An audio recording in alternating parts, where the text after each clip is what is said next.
Helo a chroeso i'r gwers yma ar gyfer TGAU Ffrangeg, ble byddwn ni'n ffocysu ar ynganiad am y dasg darllen yn uchel am uned 1 llyfaredd. L'objectif, c'est comment se préparer à la lecture à voix haute de l'unité 1. Felly mae'r nod yw i edrych ar sut i paratoi am y tasg darllen yn uchel am uned 1.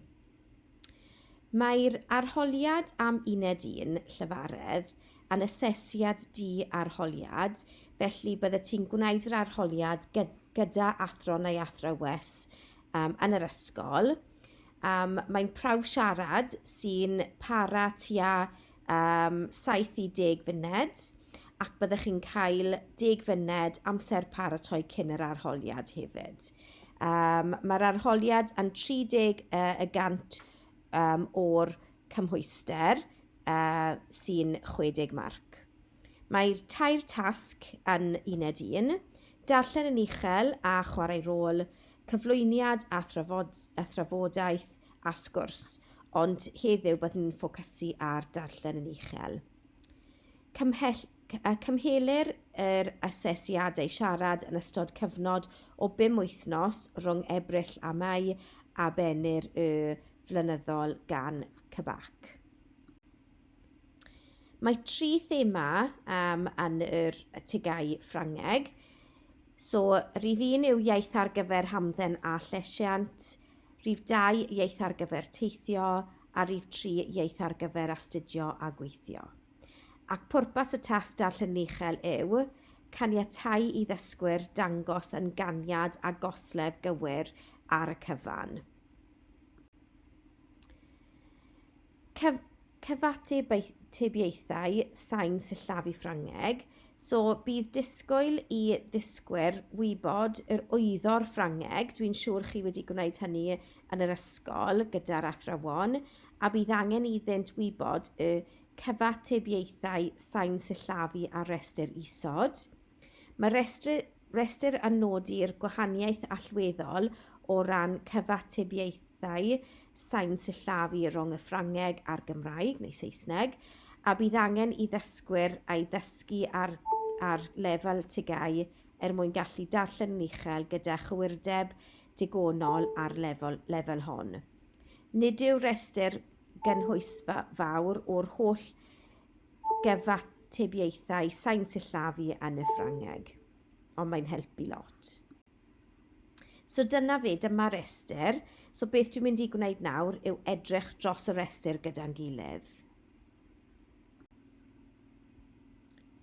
Felly dyma enghreifftiau. So cytsain olaf dywel, mae'r enghraifft yma yw dong, felly mae'r S yn dywel, ni ddim yn dweud yr S, dong. A 2 enghraifft arall yw siong, ble mae'r P yn dywel, a mwy, ble mae'r T yn dywel. Os oes angen mwy o help am hynny, os chi'n mynd i Lawless French, y gwefan yna, mae lot o help am ynganiad, pethau fel silent letters, ond hefyd lot o pethau arall hefyd. Mae'n rili defnyddiol. Felly, os ni'n symud ymlaen yma nawr, ni gyda A am animal, a wedyn I am midi am stilo, felly mae I dot ac I bedol yn I, a felly midi a stilo. Wedyn mae gennym ni Y am peu neu je. Wedyn O as in gauche, nouveau, photo, drôle. Wedyn ou as in nous, and U as in tu. Felly maen nhw'n rili tebyg, jyst dwi wedi rhoi yr ybychnod ar diwedd o'r ail un, oherwydd mae'n ychydig yn uchel. So, U and U. Okay, maen nhw'n ychydig yn wahanol. Wedyn, mae E olaf dywel fel timid. Ni ddim yn dweud E. Wedyn, E fel écrire, donner, assez, manger. So, mae'r 3 grŵp o llythrennau yma yn cael yr un sôn. Yr un peth gyda'r peder nesaf, gyda on, as in on, ton, chambre. Wedyn on, felly dwi wedi rhoi n neu yn llwyd oherwydd ni bron ddim yn dweud mae'n just fel nasal sound, as in non and non. Wedyn y grŵp nesaf yn on, o an, as in train, fin, simple. Wedyn as in très, and tête, and vrai. So très, tête, vrai. Wedyn wa, fel voir, et on voyait. Wedyn ch, fel chercher. Ac yr un olaf yna yw s, as in sa ou ici.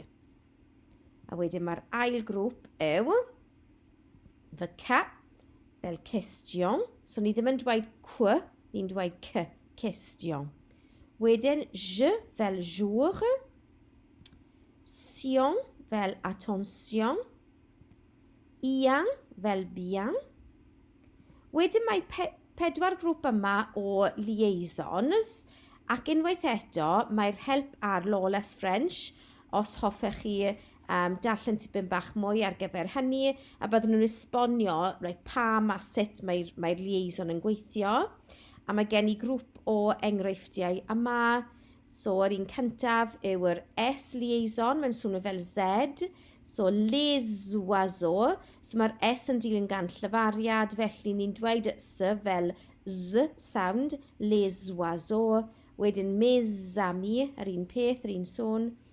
Petit ami, so fel arfer ni ddim yn dweud y ta, ond oherwydd mae'n dilyn gan llyfariad, ni yn dweud petit ami. Wedyn avant-hier, yr un peth. Y trydydd grŵp, anon, felly fel arfer byddwn ni'n dweud an, ond oherwydd mae'n dilyn gan llyfariad, sôn o'r llyfariad, y vowel sound, byddwn ni'n dweud anon, a wedyn yr un peth fel an hamburger. Iawn?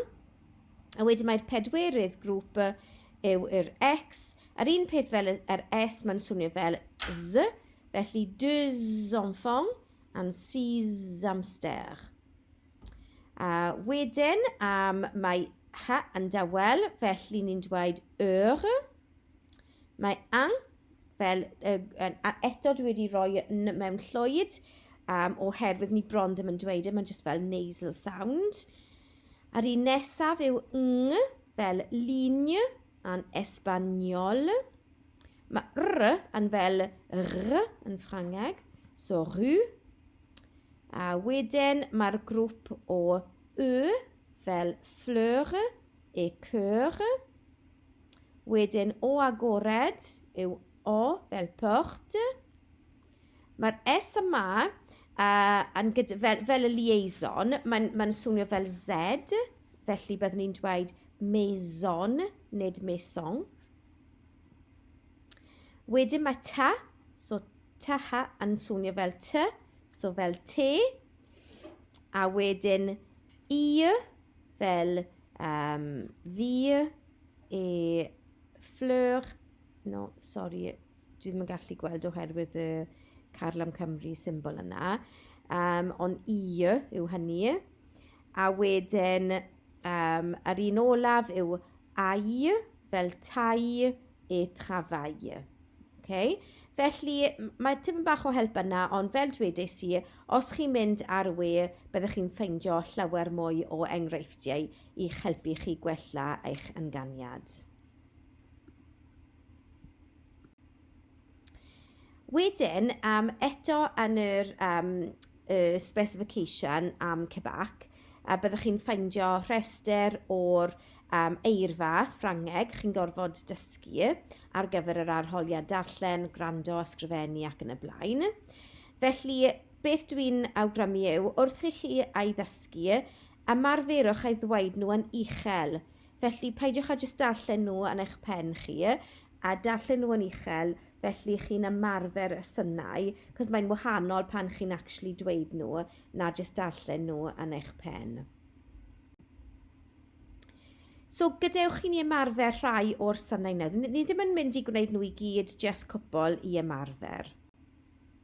Felly mae'r un cyntaf yw wa. Voir. Droite. Avoir. Au revoir. Pourquoi. Trois. Okay, felly mae gennym ni droite, avoir, voir, au revoir, pourquoi et toi. So mae nhw I gyd gyda'r sŵn wa yna o I. Mae'r ail grŵp. Enfant. Grand. Penser. Prendre. Encore. Okay, felly mae gennym ni grand, enfant, quand, penser, prendre, encore. Felly, dim ots os mae n neu a n, mae'r gyda'r un sôn, the on sound. Okay. Un nesaf. Jeudi. Lieu. Feu. Un peu. Je. Felly mae mae'r sôn jeudi, lieu, de, cœur, un peu et Okay, felly maen nhw gyd gyda A wedyn mae'r un ola dwi'n mynd I gwneud heddiw. Train. Fin. Matin. Vin. Maintenant. Main. Felly the un. So train, fin, matin, vin, maintenant et main. Okay. A beth ni'n mynd I gwneud nawr yw jyst ymarfer nhw gan llenwi'r bylchau. So allwch chi llenwi'r bylchau gyda'r sŵn gywir. So mae'r un yma. Os chi moyn trio yn y tŷ, chi'n gallu pause neu chi'n gallu jyst gwneud gyda fi ar yr un pryd. So bore yw matin. Wedyn bis. Dwa. Eto. Encore. Box. Boîte. Neis I gwrdd â chi.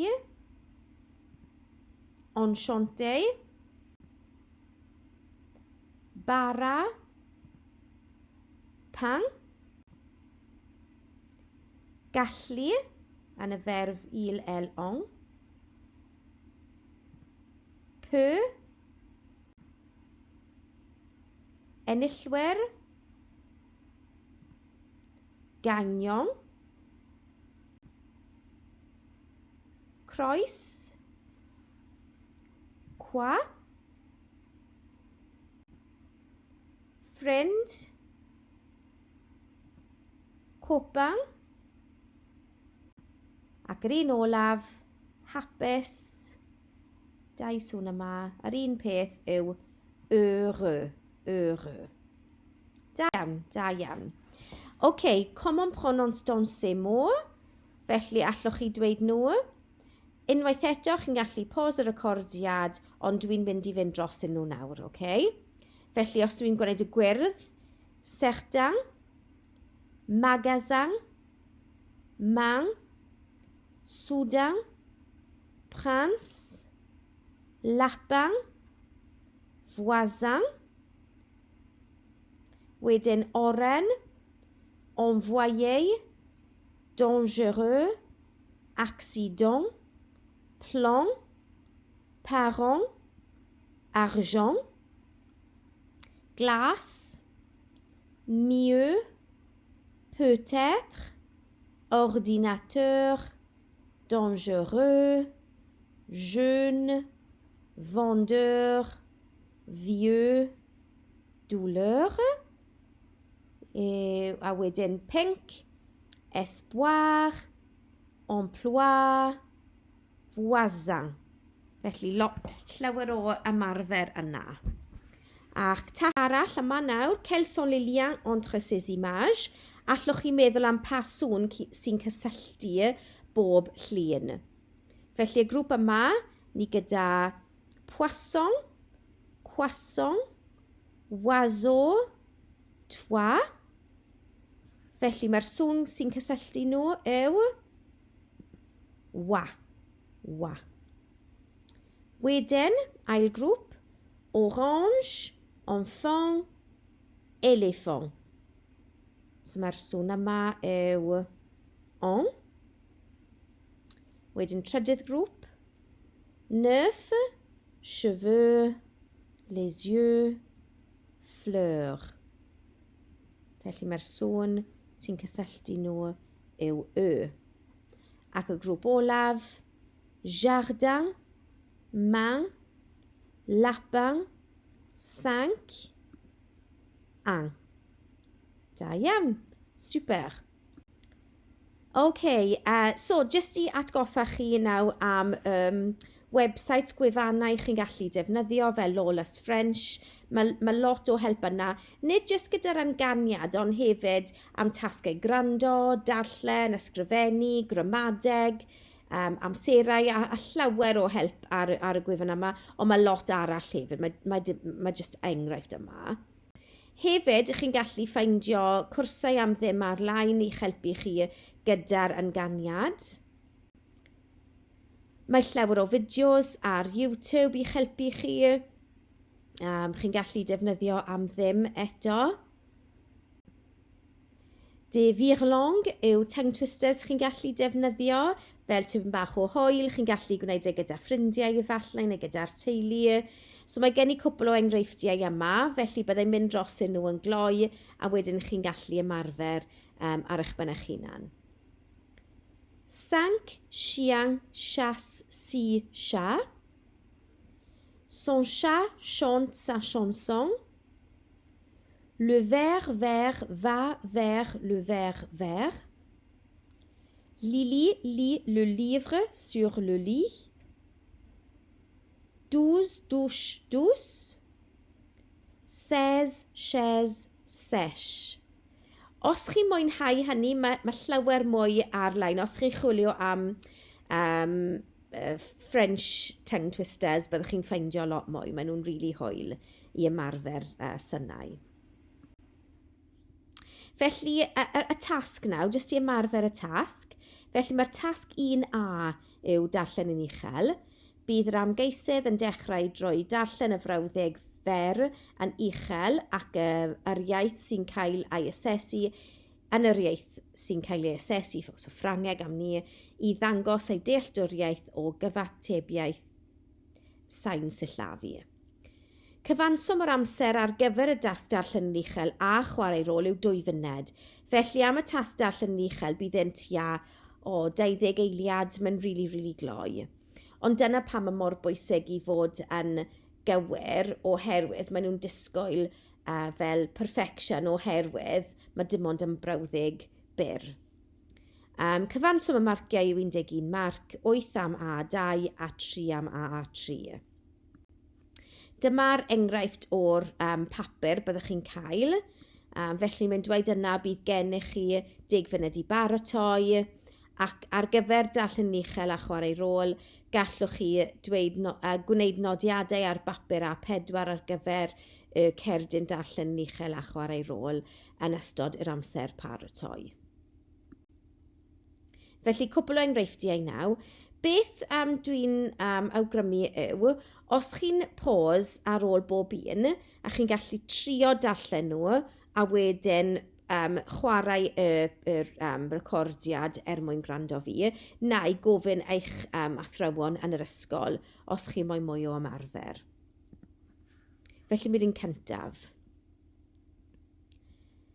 Concert en plein air de toutes sortes de musique française cet été.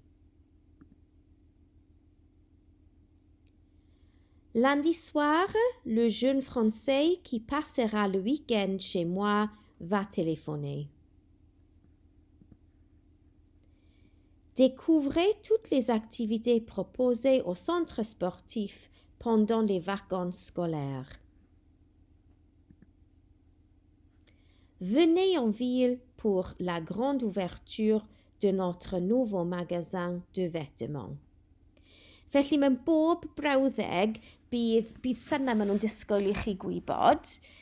Felly os ni'n edrych ar yr un cyntaf, enghraifft, concert, felly mae ty amau yn dawel yna. Plan, so mae'r sŵn yna, yn plan. Tout, mae S yn dawel. Sort, mae S yn dawel. Music, mae'r S yn dawel. a Française. Mae'r S yna yn swnio fel Z, Française, oherwydd mae'n dilyn gan llyfariad. A wedyn set été, oherwydd mae'r T yna yn dilyn gan llyfariad, bydde ti'n dweud y T, so mae'r fer y T liaison ni wedi sôn am. Okay. Felly mewn bob brawddeg byddwch chi'n ffeindio fel y EZ sound yna, mae'n fyny, fi, so mae double L E sôn yna. Felly, just cofiwch i gwirio bob sôn, so chi'n gallu gweld os chi'n dweud y brawddeg yn gywir. Mwy enghreifftiau yma, yr un peth chi'n gallu pause.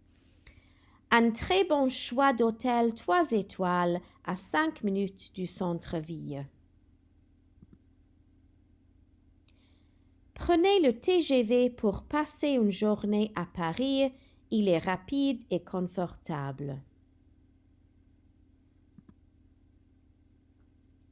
Si vous aimez la bonne cuisine française, venez manger au restaurant du marché. Les attractions touristiques ouvertes pendant l'été sont à prix réduit pour les jeunes. So yn methed, mae'r un peth, dwi ddim eisiau fod fel paret, ond just gwirio beth maen nhw'n edrych am, okay? Ac y sleid olaf am ymarfer. 7 semaines au cinéma, tarif réduit pour les étudiants tous les soirs. Très beau château à visiter dans le vieux quartier de la ville. Camping à 5 minutes de la plage avec un restaurant et une belle piscine. Ac mae'r un olaf. La pharmacie en ville peut vous donner des conseils sur la santé. Gobeithio bob tro chi'n ymarfer byddwch chi'n gwella. Okay, so mae AA3, mae dangos gwybodaeth am ramadeg, geirfa a chyfatebiaeth sain sillafu yn cael ei brofi yn y darllen yn uchel. So dyma'r marc scheme, so fi'n cael 3 marc mas o 3 yn ganiad cywir yn gyson gydag ychydig o lithriadau o ran cyfatebiaethau sain sillafu nad yw'n rwystro'n dealltwriaeth. Sut i baratoi neu ymarfer am y tas darllen uchel? Chi'n gallu defnyddio wefannau fel Lawless French a YouTube, mae llawer mwy. Just gwneud search am help with French pronunciation neu rhywbeth fel yna, a byddwch chi'n ffeindio lot o help ar-lein. Darllen uchel gatref. Right? Os chi'n just darllen yn eich pen chi, byddwch chi ddim yn rili ymarfer. Mae'n werth chwael, and just unrhyw beth darllen papur newydd, llyfr, magazine, ar-lein, wefannau, just unrhyw beth i ymarfer darllen yn uchel. Gwrando ar gerddoriaeth, neu gwylio'r teledu, neu ffilmiau yn Ffrangeg i'ch helpu chi gyda'r ynganiad, neu defnyddio apiau fel Duolingo neu Elyn bob dydd, oherwydd mae wastod yn tasgau ble chi'n gorfod darllen yn uchel, a bydd yn rili helpu chi gyda'r hyder a gyda'r ynganiad. Felly, l'objectif, comment se préparer à la lecture à voix haute de l'Uned 1, a gobeithio nawr chi yn teimlo'n mwy hyderus i wneud hynny yn yr arholiad. Felly, jyst i orffen, hoffwn i ddweud, bon chance, pob lwc, et au revoir, hwyl fawr.